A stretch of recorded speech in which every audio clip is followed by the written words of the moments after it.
Bem-vindos a mais um programa Entrevista Mais. Tenho o privilégio hoje de receber a artista plástica, poetisa, é também criadora, sob várias formas, Sónia Sultuano. Ela é a minha convidada, portanto, para o programa de hoje. Bem-vinda, Sónia. Muito obrigada pelo convite. Pois. É um grande prazer estar aqui também. Todo meu em recebê-la aqui. Obrigada. Eu sei que a sua jornada não tem sido nada fácil, por isso aceder ao nosso convite é um grande privilégio. Já teve exposições individuais e coletivas em Moçambique, em Macau, Itália, África do Sul, Brasil, enfim, por esse mundo afora. Mas eu se calhar começasse pelo começo ou pelo início. Quem é a Sónia Sultuano? Olha, eu acho que eu sou uma sonhadora. Eu acho que sempre, toda a vida sonhei muito. Talvez porque tive o grande privilégio de crescer num lugar pequeno, que é Nacala, onde havia havia os animais, a simplicidade, o mar, o sonho, não é? Aquele mar que a gente olhava sempre e dizia assim, pô, este mar onde é que nos vai levar? Então fui sempre uma pessoa, acho que acima de tudo, muito positiva e sempre sonhei, tive essa dimensão de que a vida seria mais completa se eu tivesse a capacidade de sempre sonhar mais, não é? Sonhar. Pois. E a infância toda foi passada em Nacala? Sim. Toda? Não, quer dizer, até aos 9 anos eu estive em Nacala. E pronto, tive também a grande sorte que o meu pai também acho que cultivou isso em nós, né? Nós, todos os fins de semana, nós saíamos de Nacala, nós andávamos sempre a conhecer outras coisas. Pronto, eu lembro-me da minha infância entre Nacala, Mossoril, Ilha de Moçambique, Chocas e pronto, e outros sítios pequeninos ali à volta. Então, eu tive uma infância de muito sonho, né? De sempre ir à procura de mais alguma coisa, conhecer sítios novos, conhecer sabores novos, conhecer maneiras de estar novas. Inclusive, também o meu pai, em Nacala havia o Clube Ferroviário e todos os sábados, ou domingos, nos fins de semana, projetava-se filmes. Então, o nosso universo, eu desde pequenina lembro que o meu universo, pronto, era sempre estimulado, não é? É isso. Sei que a Sónia, quando mais nova, quando criança, era tida como Maria Rapaz. Sim, sim. Gostava mais das brincadeiras dos rapazes que brincadeiras das meninas. Sim. Como é que isto acontecia? Como é que isto aconteceu? Olha, eu sempre fui uma Maria Rapaz, até já bem adulta, porque eu tenho um irmão que me segue e pronto, temos a diferença de 1 ano. E sei lá, no nosso quarteirão, lá em Nacala, e depois até quando cheguei a Maputo, eram mais meninos que meninas. E talvez porque eu também tinha pronto, sempre fui muito irrequieta, né? Nunca fui, acho que uma menina de estar convencional. Eu gostava muito de brincar com os rapazes, muito. Andava, pronto, brincava com os pneus, com os rolamentos, com as bicicletas, jogava futebol. E até quando vim para Maputo, eu continuei ainda há alguns anos nesse tipo de brincadeiras. Então, sempre fui muito Maria Rapaz, nunca, mesmo esta coisa de ser mais, a forma de vestir mais feminina, foi já mais tarde, né? Foi. Mas pronto, se eu hoje parar e pensar com a idade que eu tenho hoje, eu acho que eu ainda tenho algumas coisas, às vezes, da Maria Rapaz, né? Eu gosto mais de calças, eu gosto mais de sapatilhas, eu gosto mais de botas, são as coisas que eu gosto. Não quer dizer que às vezes eu não ponho um vestido, um sapato alto, mas Mas eu sou uma pessoa, eu sou muito simples nisso, né? Na forma de, pelo menos na forma de me vestir e de estar. Sou mais Maria Rapaz em algumas coisas.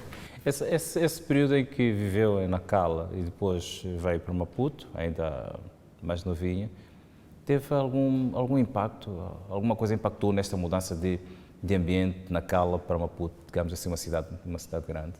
Houve ali um corte na minha liberdade e na minha maneira de estar e de ser, né? E acho que isso também aumentou a minha rebeldia, não é? Porque eu vinha de um sítio que eu era livre, eu fazia o que queria, eu brincava, eu não tinha, não tinha recriminação dos meus pais em relação, por exemplo, eu andava sempre de calções, era capaz de andar sempre descalça, não punha blusas, andava como os rapazes andavam. Mas depois, quando eu cheguei a Maputo, eu comecei a ter aquelas recriminações, né? Porque, pronto, era uma menina e tinha que me portar como tal. E acho que também houve algumas coisas em mim que, agora que me está a perguntar isso, que talvez eu as fiz, né? Nessa rebeldia. Ok. Né? A Sónia cresceu em Nacala numa família tradicionalmente muçulmana. Sim, sim. Que recordações é que tem dessa vivência, portanto, dessa altura? Os meus pais são muito liberais, sinceramente, os meus pais nunca nos obrigaram a nada. Inclusive, eu só quando cheguei a Maputo é que eu fui para a madraça. Portanto, é que fui aprender, né? Mas antes não. E depois também quando cheguei aqui a Maputo, não me lembro tanto, sinceramente, dessa época, mas quando cheguei a Maputo é que eu comecei a ir mais à mesquita, a fazer, portanto, o Ramadã, mas sempre muito liberal, de uma forma muito ligeira, não era uma imposição dos meus pais, nunca foi. Eu também, é verdade que quando cheguei a Maputo, eu estava muito tempo com a minha avó materna, eu adorava estar com a minha avó, eu passava férias com a minha avó, e a minha avó era uma pessoa que cumpria, não é? E o meu avô na casa dos meus avós, portanto eles tinham, eles faziam o Ramadã, cumpriam com essas obrigações dos muçulmanos, e eu aí sim fazia mais, né? Mas também de uma forma ligeira, né? É verdade que a minha avó às vezes dizia-me assim, não andes com calções, não andes com a roupa muito transparente, é menina, né? Mas porque também a vivência dela, os amigos dela, né? Ou as pessoas que frequentavam a casa dos meus avós, claro que eram pessoas mais velhas e pessoas com, talvez, não estou a dizer menos liberais, mas pronto, com os costumes mais enraizados, né? A religião continua a ocupar um espaço privilegiado na sua vida, nos dias de hoje? A religião? Sim, sim. Deus continua. Deus sim. Não há um dia que eu não agradeça a Deus por estar viva e pronto, por Ele ter me dado a oportunidade de estar aqui. Portanto, isso sim. A religião, para mim, é algo que respeito a religião de todos, mas não é isso que me move. Até porque eu acredito que essa nossa forma de falar com Deus, a oração é algo muito próprio, muito nosso, muito sagrado. Eu não acredito que temos que ter rituais para rezar ou formas próprias de rezar como nos são ensinados para nós conseguirmos chegar a Deus, não é?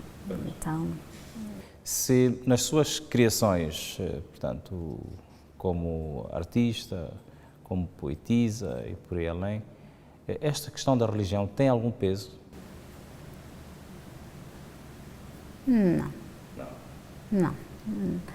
Não, ou quer dizer que eu faça a pensar nisso ou dando esse lugar à minha arte ou à minha escrita, não. Mas é verdade que Deus está sempre nas minhas criações, de alguma forma ou de outra. Por exemplo, olha, eu estava a refletir isso, agora que eu tenho esta exposição do Pancho Guedes, eu fiz uma escultura que é inspirada na igreja da Sagrada Família que o Pancho Guedes fez na Machava. E pronto, é uma escultura que eu, por acaso estava a pensar isso, tem as cruzes, né?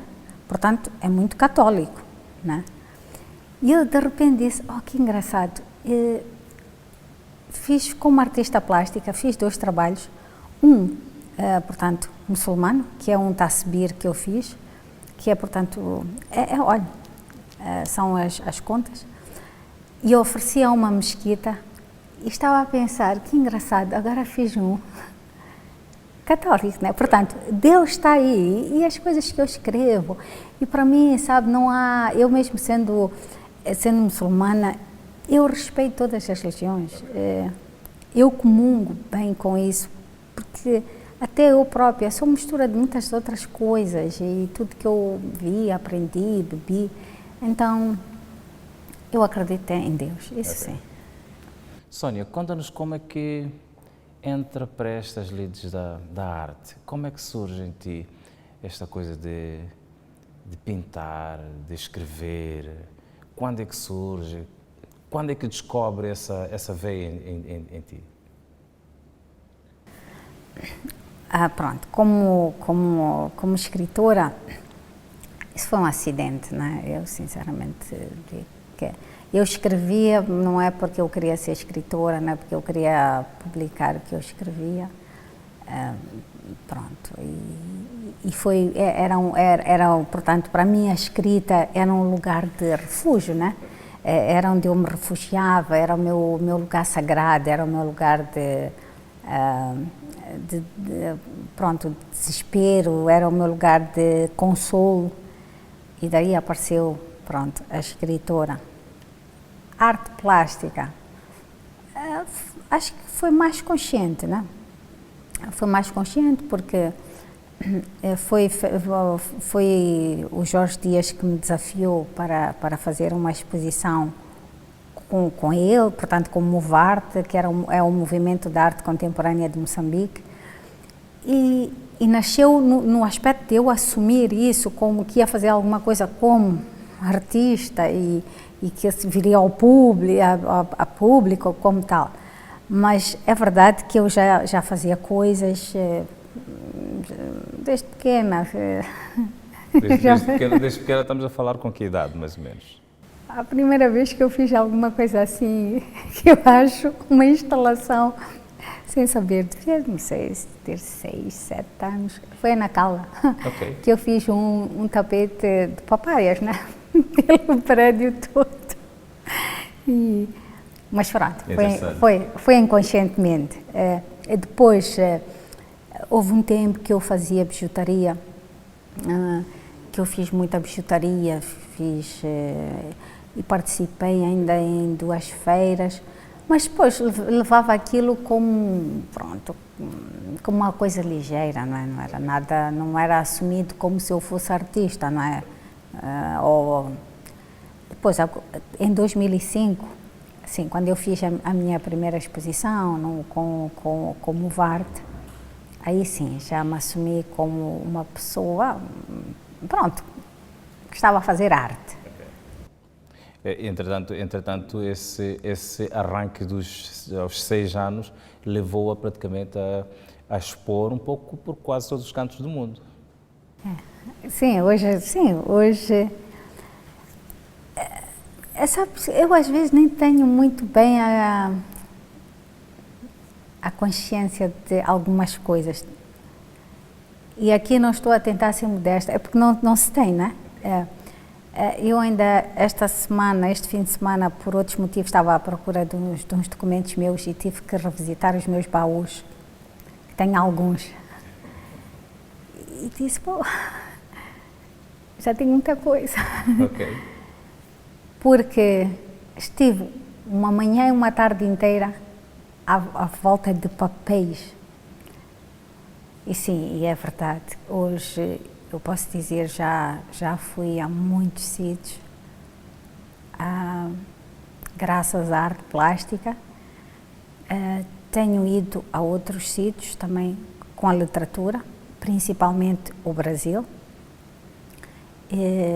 Eu no Brasil não é, portanto, são vários estados que estão a estudar, portanto, a minha poesia. Para mim é uma grande honra, porque pronto. E a arte plástica, pronto, deu-me também essa possibilidade, né? E a gente às vezes nem tem consciência de como a arte, né, nos pode levar tão longe. E como aquilo que nós produzimos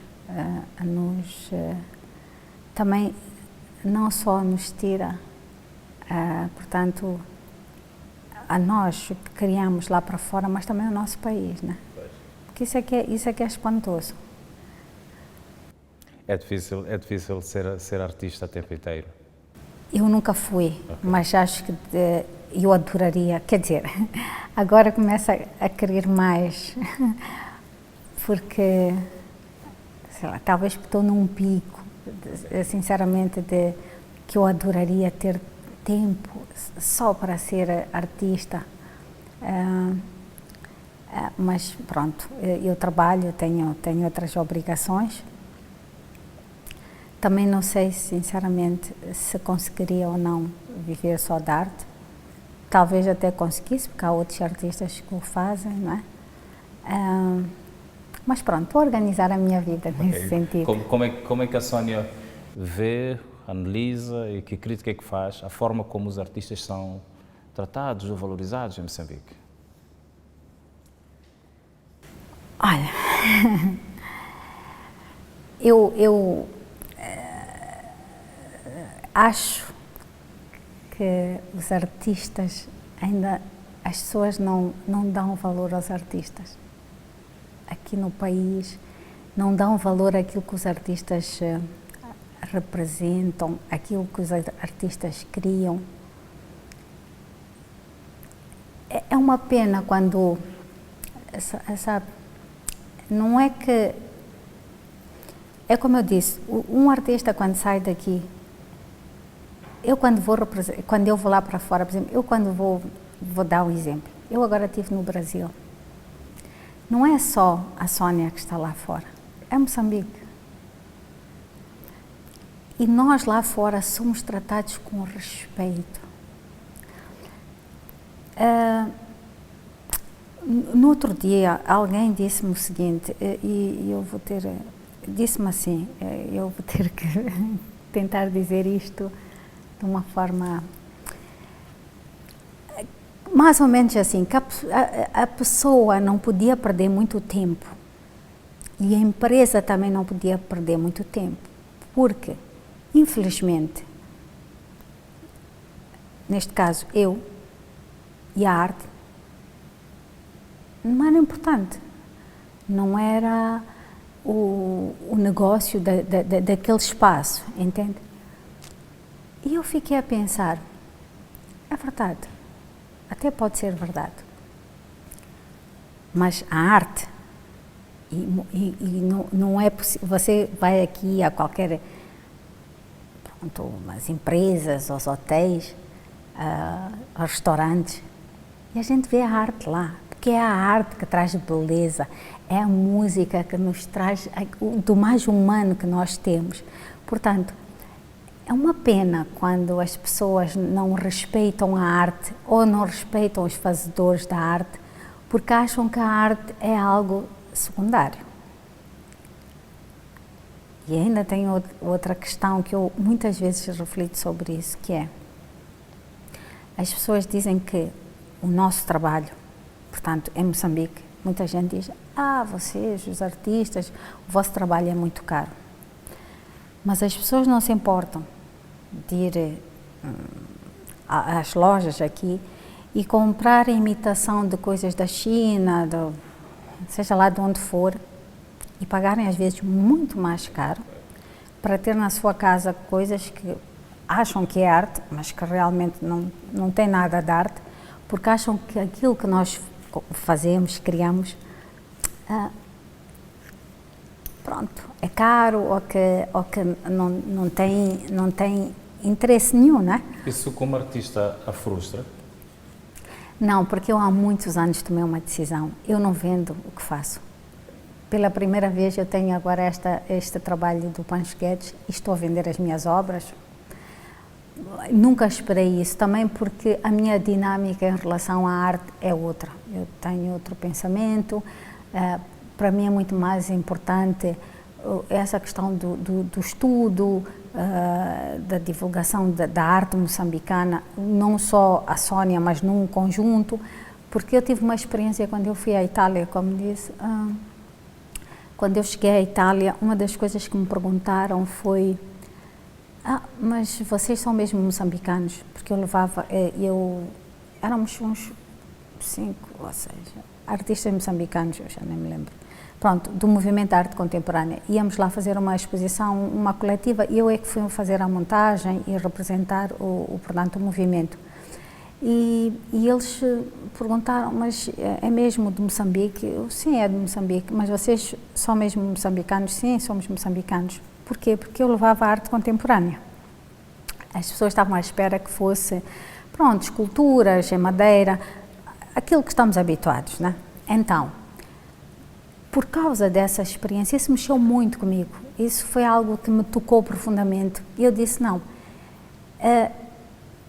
de alguma forma eu vou contribuir, que se saiba que em Moçambique faz-se muito mais que isso, né? E eu acho que é importante nós termos às vezes objetivos muito maiores. Sim, é bom, quem me dera um dia eu vender o meu trabalho e poder viver disso e ter uma vida tranquila pela arte, mas se até lá eu não o fizer, pelo menos que eu faça, que eu possa contribuir para a mudança de como se olha a arte, pronto, seja internamente ou externamente, né?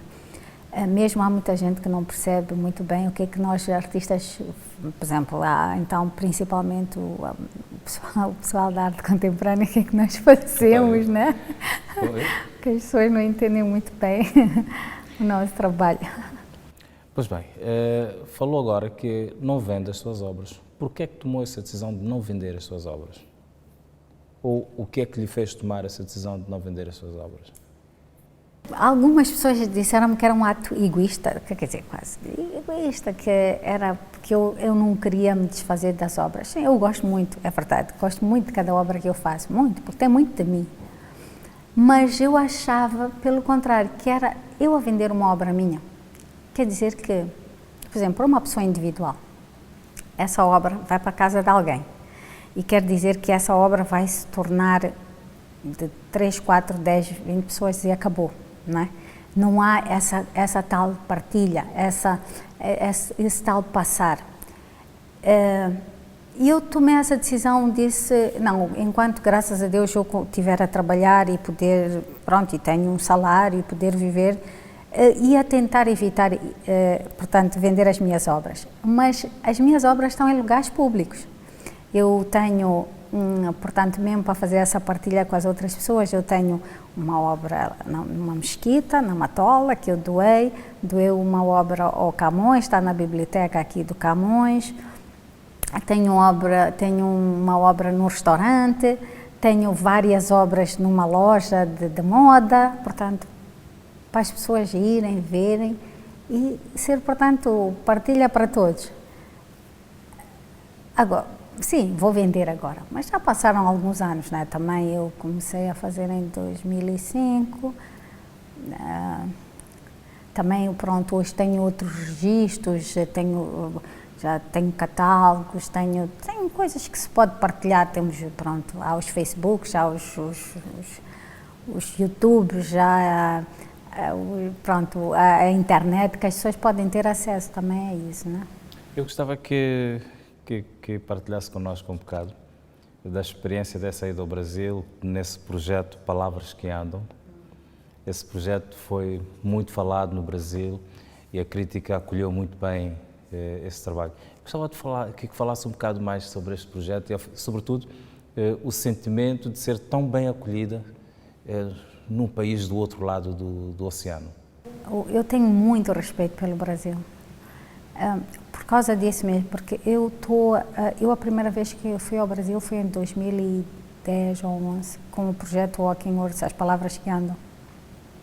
E desde essa altura até hoje, eu tenho pessoas que me estudam, principalmente eu tenho uma pessoa que está a estudar há muitos anos e é interessante como, através do meu trabalho, da poesia e também deste projeto Walking Words, as pessoas podem ter acesso a um outro Moçambique, né? Isso aqui é muito interessante, como uma das coisas que mais me tocou a nível de literatura foi eu ter chegado ao Brasil, acho que foi 2011 que eu fui a Brasília a uma conferência que chamava-se Mulher, Poder e Palavra. Estavam a falar da Paulina Chiziane. Eles chamam comunicações. E era suposto, né, porque eram muitas comunicações sobre vários escritores, e eu entrei na sala que era da Paulina Chiziane, porque pronto, também sendo moçambicana tem que apoiar a Paulina Chiziane. E disse, pronto, vou ouvir pelo menos uma e vou-me embora. Eu não saí mais daquela sala. Eu ouvi, pai, 11 comunicações sobre o trabalho da Paulina Chiziane. Eu conheci Moçambique lá que eu não conhecia, através de um livro. E esse respeito que o Brasil tem por nós, pela nossa literatura, que, acima de tudo, que se estuda, né? Estuda-se entre linhas, né? Porque é isso que nos falta aqui, né? É estudar, aprofundar, e eu no Brasil vi isso. E o meu projeto Palavras que Andam, Walking Words, foi bem acolhido porque eu defendo uma ideia que as palavras têm poder. E tudo começou também aí, porque as palavras têm poder, que as palavras podem andar, as palavras andam. E eu usei o meu corpo para fazer esse processo todo. Eu levei as palavras para dentro da água, para os telhados, para sítios malucos, para o carvão. Olha, andei no Chovestaduma, eu fui a montes de sítios, fiz montes de sítios com as palavras para provar que é possível as palavras andarem. E eu usei o meu corpo para isso. E o Brasil, pronto, porque eles estudam, né? E eles depois, sabe, têm outras dinâmicas e eles têm, e eles são apaixonados pela literatura, né? E o projeto foi muito bem acolhido. Eu, na altura, ainda nem tinha, eu fiz uma apresentação. Mas eles, como gostaram tanto, eles disseram, ó Sónia, você tem que escrever isso. Você tem que fazer disso um registro, um livro. Eu, estes anos depois, 10 anos que eu estou a fazer o projeto, fiz 10 anos no ano passado do projeto, eu finalmente fiz o livro, As Palavras que Andam, Walking Words. Não publiquei ainda em Moçambique, porque o livro é caro, não tenho nenhum patrocinador.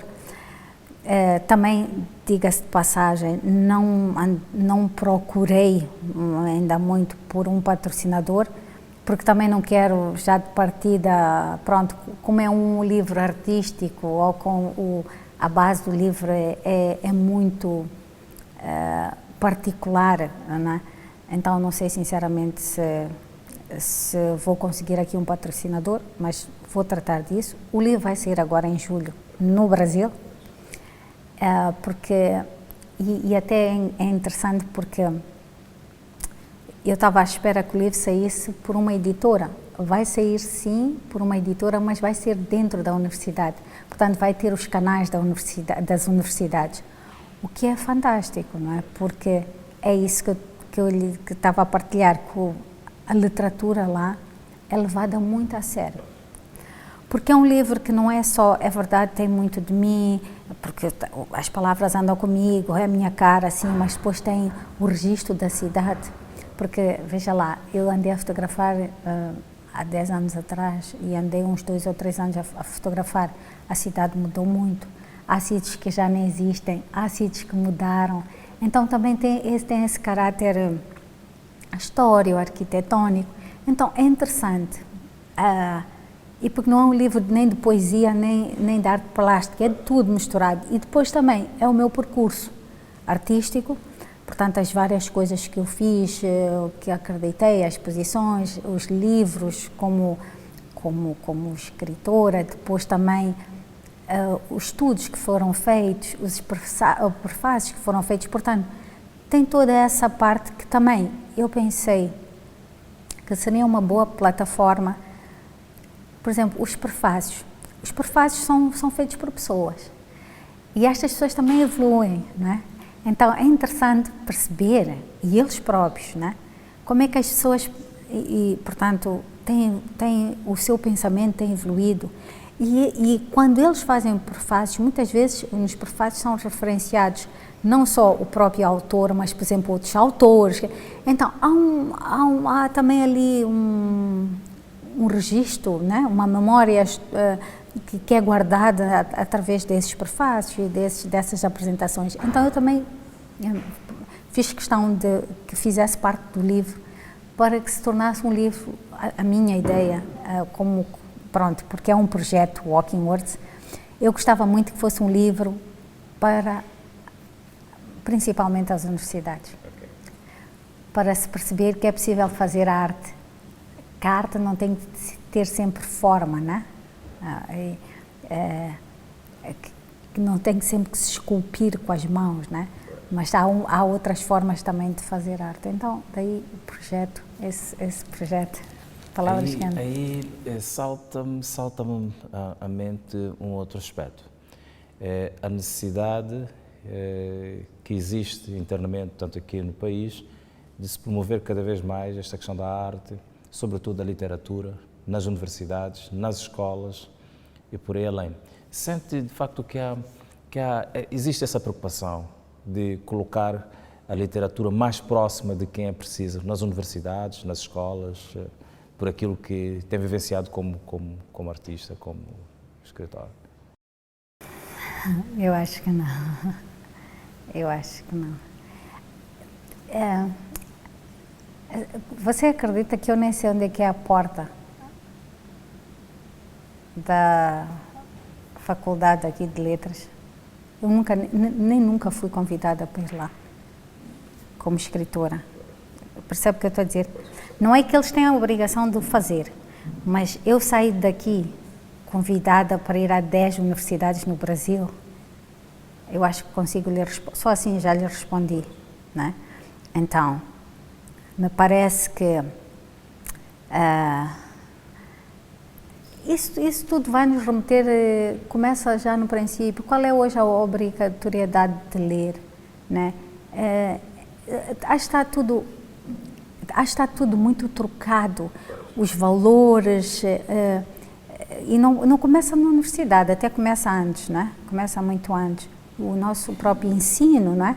O que contém o nosso ensino.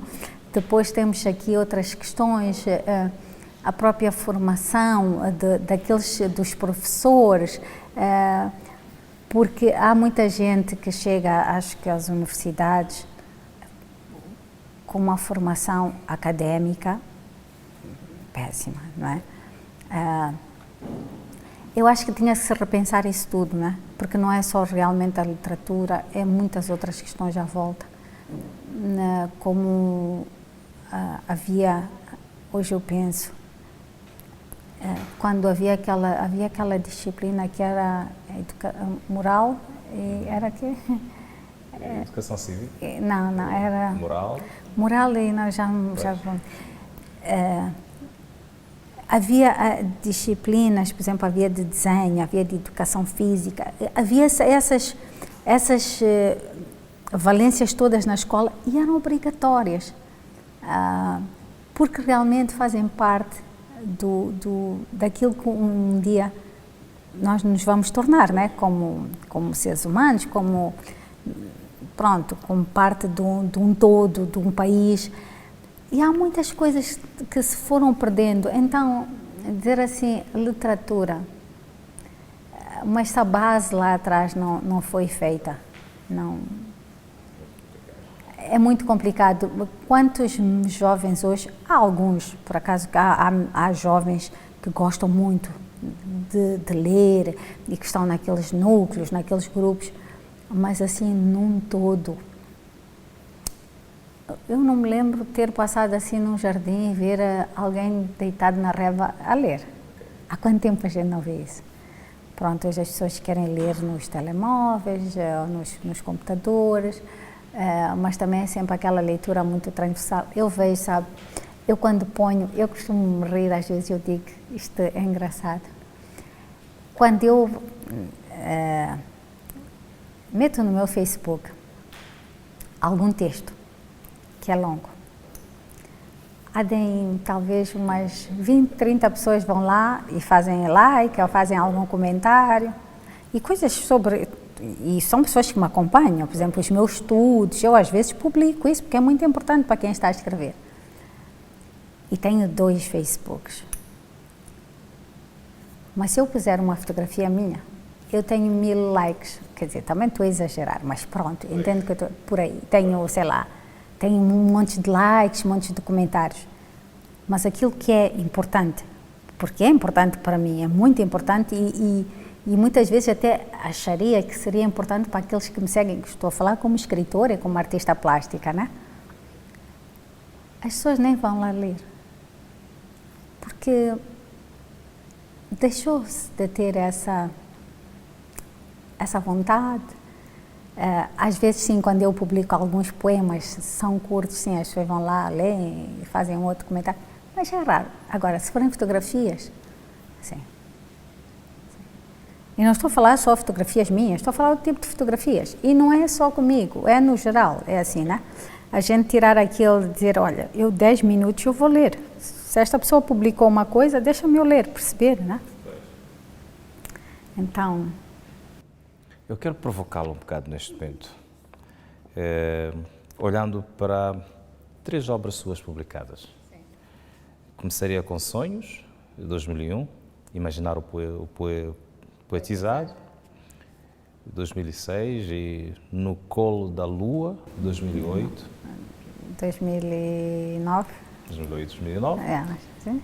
Que está incluída, portanto, em 2 antologias. Poesia Sempre, do Ministério da Cultura do Brasil, e a antologia da poesia moçambicana, Nunca Mais é Sábado, portanto, da autoria de Nelson Saúde e publicada pela Dom Quixote.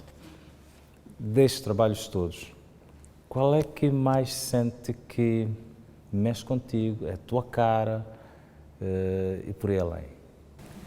Dessas 3, porque eu tenho outro, né? Tenho Roda das Encarnações. Gosto muito da No Colo da Lua. O livro No Colo da Lua gosto muito, porque me permitiu que aceitasse melhor a questão da espiritualidade e que não me não deixei de ter a preocupação do julgamento, o que as pessoas iam achar ou deixariam de achar se eu falasse da encarnação, se eu falasse, portanto, No Colo da Lua deu-me essa outra... eu não vou dizer rebeldia, porque não é rebeldia, mas a vontade de ser assim é o que eu sou, faz parte de mim e eu vou partilhar também.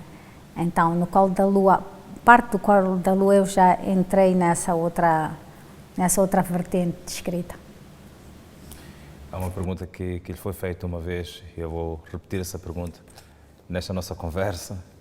Acha que a arte tem género? Não. Não? Não. Continuo a dizer que não. E vou dizer porque eu acho que não tem. Acho que a arte é arte. Agora, a arte pode ser feita por mulheres e por homens.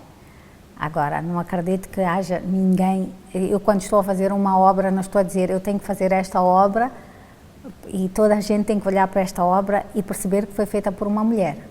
Não é verdade. por exemplo, a exposição que eu tenho agora do Pancho Guedes é uma exposição que até se pode dizer, isto deve ter sido feito por um, quer dizer, quem não conhece, mas logo de princípio é assim, foi um homem que fez, né? Porque estamos a falar de peças grandes, cada peça tem 2 metros, são formas muito, pronto, inspiradas até num arquiteto, são formas muito, podiam ser quase masculinas, mas pronto, eu dei ali algum... Depois é engraçado, como se diz, tem ali um toque feminino, porque sim, eu sou feminina, né? De alguma... Então... Quando tu crias as tuas obras, elas ganham a forma que elas ganham, tomam a forma que tomam. No final, tu te surpreendes com aquilo que tu fazes. Consegues ter esse efeito de surpresa, uau! Há vezes que sim. Sinceramente, há vezes que sim. Não só, por exemplo, às vezes, poemas que eu escrevo, mas também, assim, obras que eu faço, que eu digo, uau. Porque, assim, eu acho que o dia que qualquer artista achar que é perfeito, que tudo que ele faz é perfeito e que ele deixar de ter esse uau, essa pessoa morreu como artista. E sim, acho que nós todos os artistas, quando se realizam, acho que quando acabam de escrever uma grande música, ou fazer um grande som, uma escultura, uma pintura, assim, a gente olha e diz uau. Não uau no sentido, eu sou bom, não é isso. É uau, tipo, aquilo que eu sonhei. Porque uma coisa é tu sonhares uma obra, né? Voltamos ao sonho, né? Ao sonho de criança. Uma coisa é tu sonhares e dizeres, eu vou fazer assim, assado, cozido, vou pintar. Depois é que tu conseguiste materializar isso e olhares e dizeres, uau, aquilo que eu sonhei está aqui feito. Por exemplo, eu tenho 2 obras que eu estou apaixonadíssima por elas, desta última exposição. Sinceramente, porque são bonitas, porque eu não achei que eu era capaz de fazer, né? Pela própria construção da obra e porque estas já eu sei um pouco do que eu fiz nas primeiras, porque eram obras que eu tinha que trabalhar, uma trabalhei 4 lados, uma trabalhei 3 lados, neste caso, sim, 3 lados. Então, tu, numa obra só, tens que fazer a leitura, né? Portanto, e ela toda fazer alguma harmonia, né? Isso sim. Nós somos comuns, né? Somos todos comuns então, mortais, né? Né? Porque somos artistas que não temos essa reação, claro. A Sónia tem andado muito pelo espaço lusófono. O que é que pensa sobre a lusofonia? Para si, a lusofonia é uma realidade ou uma espécie de fantasia política? Eu acho que, uma vez já me perguntaram isso, eu acho que sem a política, realmente é um espaço muito interessante, um espaço que, por exemplo, realmente os artistas, os países se podem partilhar, mas retirando a questão da política, né?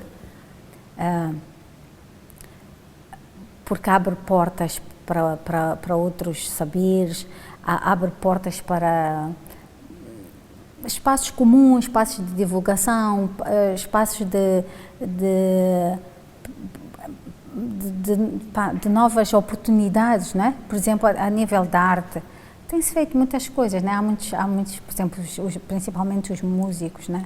Eles têm feito muitos intercâmbios, fazem grandes concertos.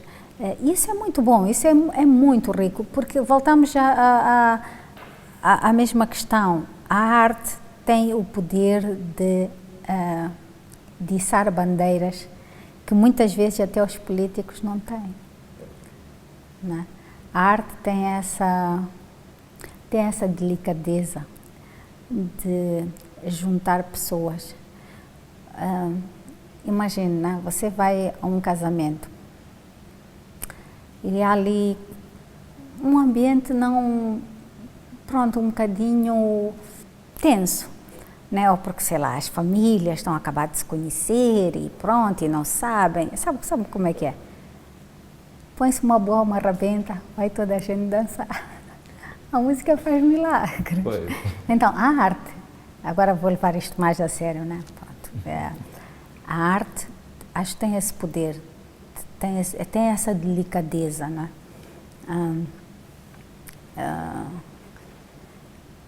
E muitas vezes, porque a política é muito... A política como é que as pessoas estão ali a discutir poderes, né? E interesses.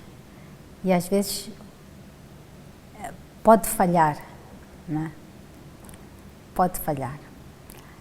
Porque é raro, às vezes, eu não estou, sinceramente, imagina, num concerto, ou sei lá, num espetáculo de música, os artistas vão ali, os músicos vão ali para cantarem entre eles, pronto, às vezes eles até entre eles e separados, cada um vai e faz o seu show que tem a fazer e vai embora, né?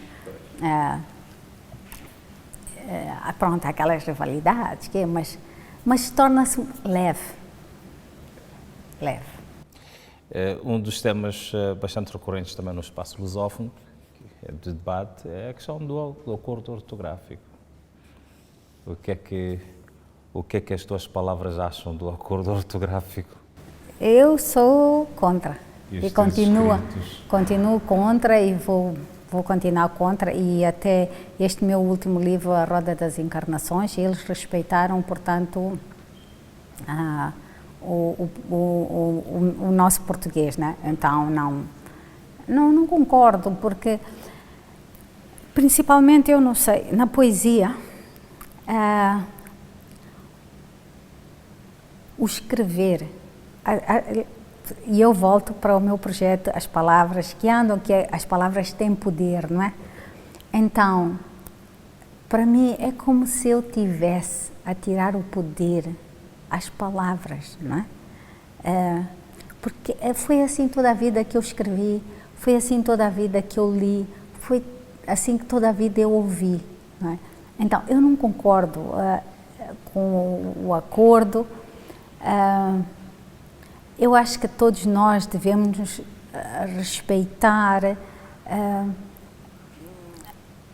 É verdade que há alguns países que talvez tenham necessidade de harmonizar melhor o português que falam dentro dos seus espaços, mas agora, num todo, eu sinceramente não. O que é que acha que os políticos deveriam aprender com os artistas? Não faça essa pergunta. O senhor quer me mandar para Moçambique? Devem ter alguma lição por aprender dos artistas, não? Olha, não. Isso é uma pergunta e tanto.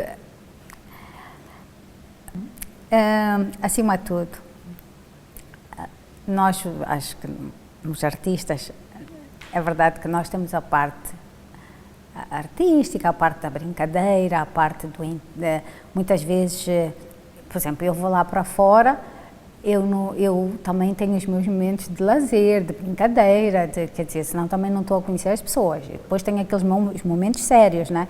Que é quando vou às universidades ou quando vou para espaços públicos, tenho que falar e tenho que meter, pronto, essa capa, né? Da intelectual e essas coisas todas. O que me parece, às vezes, aos políticos, é que eles só conhecem eles só têm uma forma de estar, né? Eles esquecem.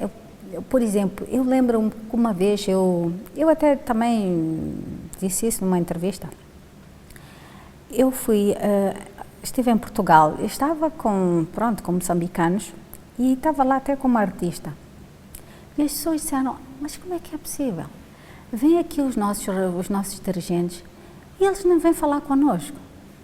Eles não procuram as comunidades para saber o que é que se passa, o que é que não se passa. E de verdade, é um pouco verdade. Porque não é por nada, acho que quando nós temos um embaixador lá fora, né? Quando temos um cônsul lá fora, já nem estou a falar os que vão de Moçambique para lá. Se vai um artista moçambicano, se vai, era de bom tom talvez, né? O governo se fazer, quer dizer, o governo se fazer representar. Pois. E às vezes até depois há aquela questão, mas nós não somos comunicados. Não, até quando são comunicados, o governo muitas vezes não se vai representar. E que fica uma situação muito desagradável para quem está lá a representar o país, né? Então, também acho que falta isso, né? Acarinhar-nos. Se nós vamos lá para fora, estamos lá a representar o país, não é? Era bom, né? Se, sei lá, os embaixadores estivessem, ou os representantes do governo estivessem lá fora, pelo menos dissessem, olha, porque eles não estão só até a fazer isso por nós, mas pela comunidade onde estão inseridos e pelos próprios moçambicanos que estão lá, não é? Porque essas é que são estas boas relações. Eu não sou política e até já falei demais sobre o assunto, mas isso é a minha opinião e é o que eu tenho sentido, né? Porque eu já tive 2 ou 3 situações que fiquei realmente muito, muito triste. Depois, o que acontece é assim, sabe? Isso acontece 1, 2, 3, 4 e depois a gente já não convida mais. Ou a gente, quer dizer, já nem informa mais que vai. Porque a gente sabe que não vai ter resposta e depois é chato nós estarmos a dizer às organizações, olha, há de vir o nosso representante. E eles fazem aquele protocolo todo, fazem os discursos, fazem aquelas coisas, depois chega a última da hora, eles têm que riscar tudo, têm que mudar tudo, porque não está lá ninguém. Então, eu acho que essa parte às vezes os políticos esquecem-se que também, não é? Para a política funcionar, eles precisam também, não só dos artistas, eu estou a falar de toda a gente que os elege e do povo que eles representam, né? Porque nós vemos quando há aquelas eleições, os artistas são todos chamados, nós temos que acarinhar, mas depois não vemos no dia a dia depois, não é? Então, acho que eles podiam aprender alguma coisa com os artistas. Não vou para dizer os políticos para irem pintar, né? Nem para escrever poesia. Deviam escrever algumas poesias, concentrar-se um bocado também nisso. Olha, nós estamos a caminhar para o final da nossa entrevista. Sim. Parece que ela começou aí há 5 minutos, de tão tranquila que é. Mas não posso deixá-la sair sem perguntar quais os seus sonhos para este 2018, quais são os seus sonhos de vida e depois estas realizações todas que conseguiu ao longo desta carreira, destes anos todos. Olha, 2019, eu quero, 2019, quero saúde. Isso é a primeira coisa que eu peço. Esse é o meu grande sonho, é que eu continue a ter saúde. Depois, que o meu livro, finalmente, Palavras que Andam, saia. Gostaria muito que também saísse em Moçambique, porque a sair no Brasil, depois aquela coisa de trazer, distribuição, é muito complicado e é um livro que eu gostaria muito que os miúdos aqui tivessem acesso ao livro, principalmente quem quer fazer arte, quem gosta da arte, né? E se Deus quiser, vamos lá ver se esse sonho se concretiza. É ser no Brasil, é ser em Moçambique, também está para ser em Portugal, vamos ver.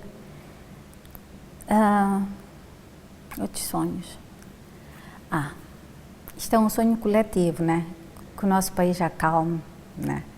A nível económico, a nível político, porque é importante para todos nós, né?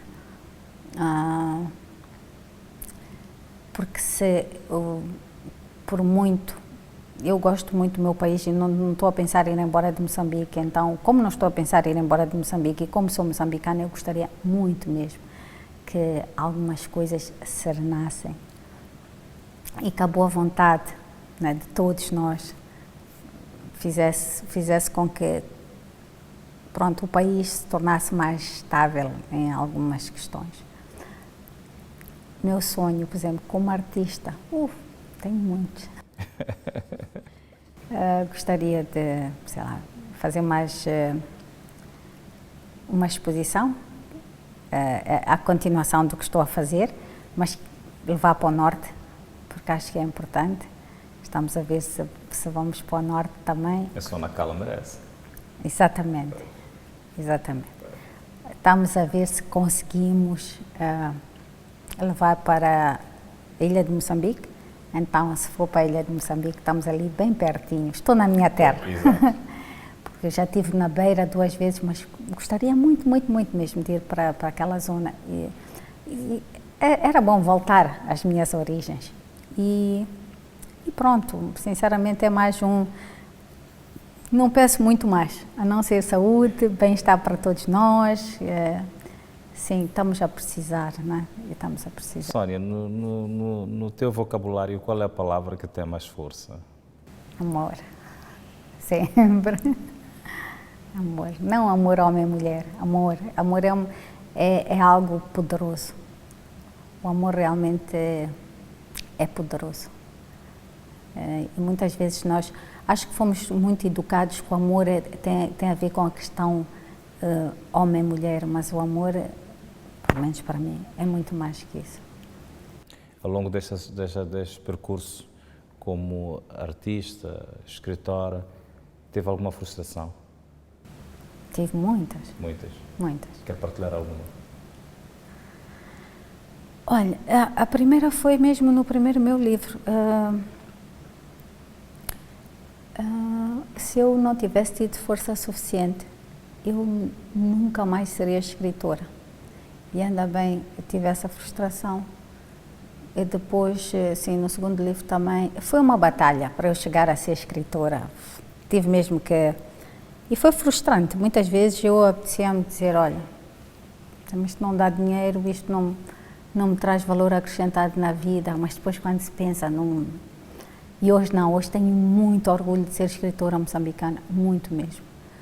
Porque me dá, quer dizer, foram quase 10 universidades que eu estive. E naquela 1 hora que eu estive em cada uma, não se falou de outra coisa a não ser de Moçambique, de Sónia Sultana. E isso, não há dinheiro no mundo que pague.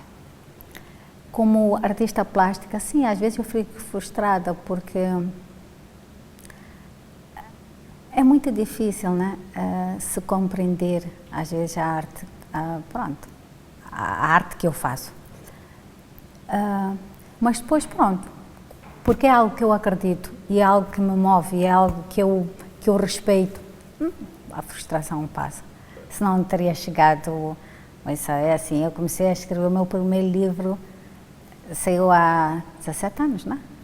2001 para 2019, não, 18 anos, este ano.